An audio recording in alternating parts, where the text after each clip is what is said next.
Hi, I'm happy to welcome you all to the today's English class. And in the previous class, we have learned the lesson 7, the new dog. It was a village-based story.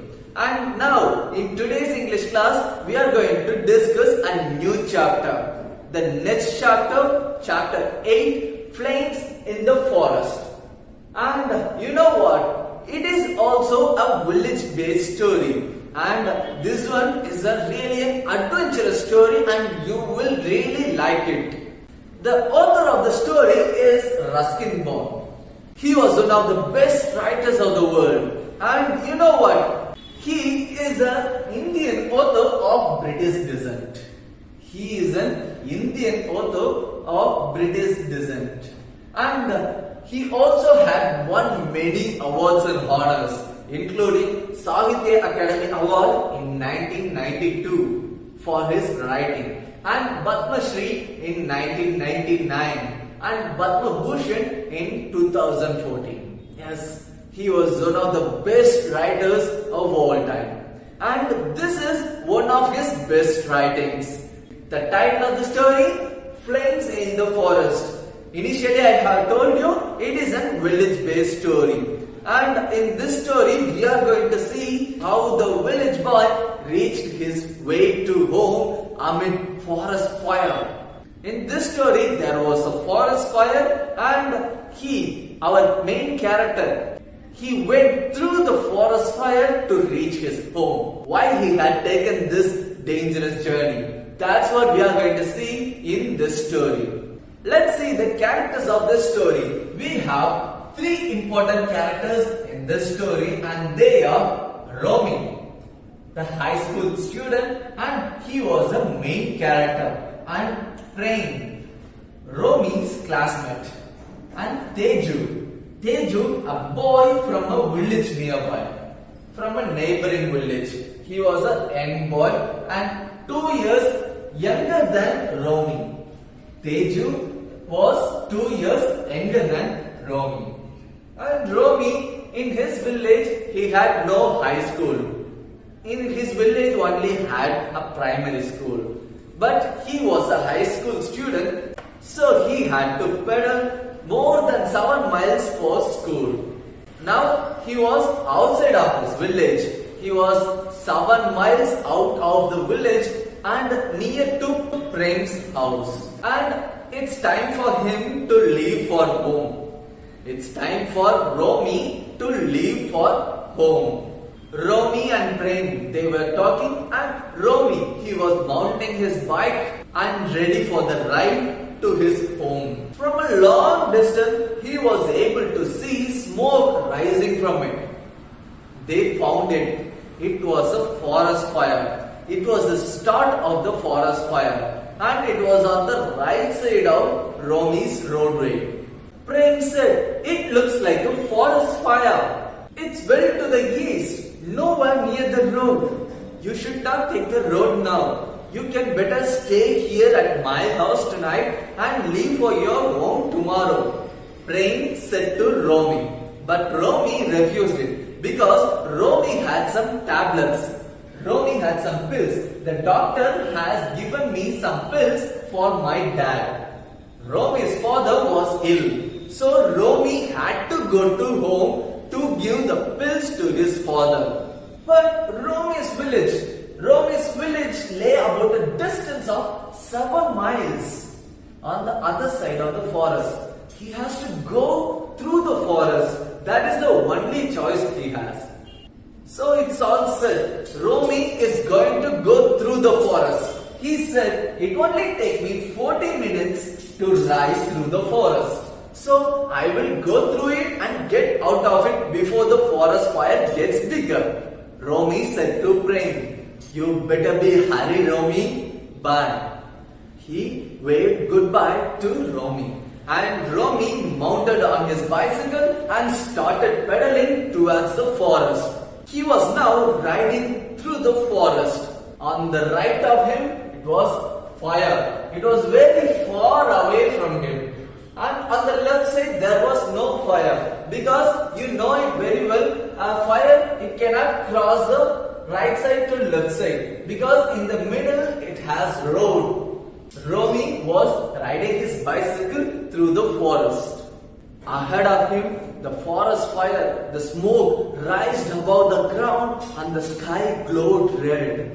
He was not afraid. His only thought is to reach home as fast as he can. So he pedaled as fast as he can. Very soon he left Prem's village and he pedaled faster, and there was a slight climb. So he had to pedal harder. He pedaled harder to rise the climb, and then he didn't pedal, he just glided out into the forest. Romi really enjoyed this part. He was riding really fast. The wind, it blew through his hair and it billowed his shirt. The air filled his shirt and makes it as a balloon shape, and he was riding so faster through the forest. The fire gets thicker and thicker. The smoke gets very bigger. He could smell fire of timber. The road ahead of him was really rough and dusty.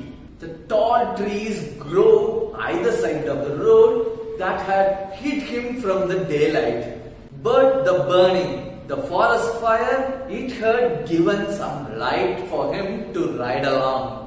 The forest fire on the right side, it lit the road and the shadows of the trees looks as if dancing. He was alone moving on that road. Usually at the evening time, no one would go by that road. But this evening, during the forest fire, so many wild creatures were crossing the road because it was firing on the right side. So the wild creatures, they tried to move from the right side to left side. They moved from right to left. First, he has seen a hair.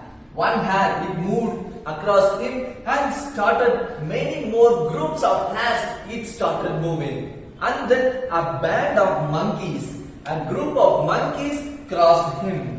And some birds and deer, they crossed him. So he had to wait till it had crossed him over. He was waiting on the road for the animals to cross. He was thinking it could be a big forest fire because all the animals from the right side, they were moving to the left side of the road. And as he had predicted, it was really a big forest fire. He was so afraid because it was the first time of his life to ride through the forest fire. And on his way, he heard a clanging sound. Clang, clang, it was a clanging sound he heard, and he thought it was fire engine. But it could not be a fire engine because there were no fire engines within 50 miles. Within 50 miles, there were no fire engines. So how could it be fire engine?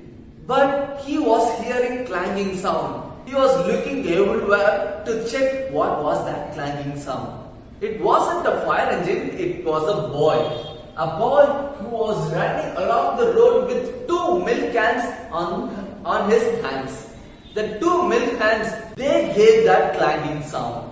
And finally, Romi, he found out that he was Teju, a boy from a village nearby, a boy from the neighboring village. He knew him very well. He was nearly 8 to 9 years old, 2 years younger than Romi. Then Romi called Teju to sit back on the bicycle. They both started moving through the forest. Teju was sitting on the back of Romi. Romi had quite used to carrying friends on the crossbar. So he was quite experienced on riding with a person. They both moved on the bicycle through the forest. So Romi, he asked Teju to make clanging sound because his bicycle bell was not enough to make the animals move out of their way. So he asked Teju to make clattering sound that could let the animals know that they were on the road. And on their way, Teju was sharing his experience when he was alone in the forest.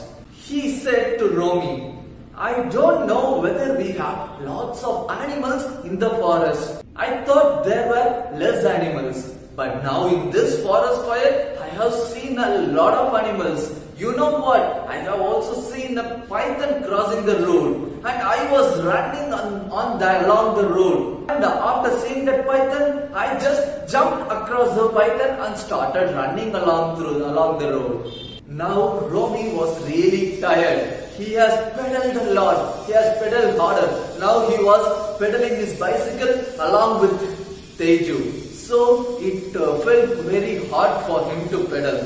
But he has no other way. He has to pedal and he has to pedal harder to get out of the forest. Teju, behind him, he was clanging, he was making the clattering sound, and Romi, he was riding his bicycle harder. And on their way, they have seen a spark of fire on the left side. So now it is also going to be fire on the left side. They had no chance but to leave the forest as fast as they can. But on their way, Romi suddenly stopped his bicycle. Oh look! Romi called Teju to see something on the road. What was on the road? What stopped them? Teju rubbed his sore eyes and saw that it was an elephant. An elephant was standing in the middle of the road. Elephant blocked their way. They had no other way to move out of the jungle. They had to move across the elephant. What are they going to do? What happened next? Did elephants catch them away? What did they do? Did they hit the elephant? What happened next? How did they move across the jungle? Did anyone help them? Let us check in the next class. That's all for the today's class. Thank you for watching this video.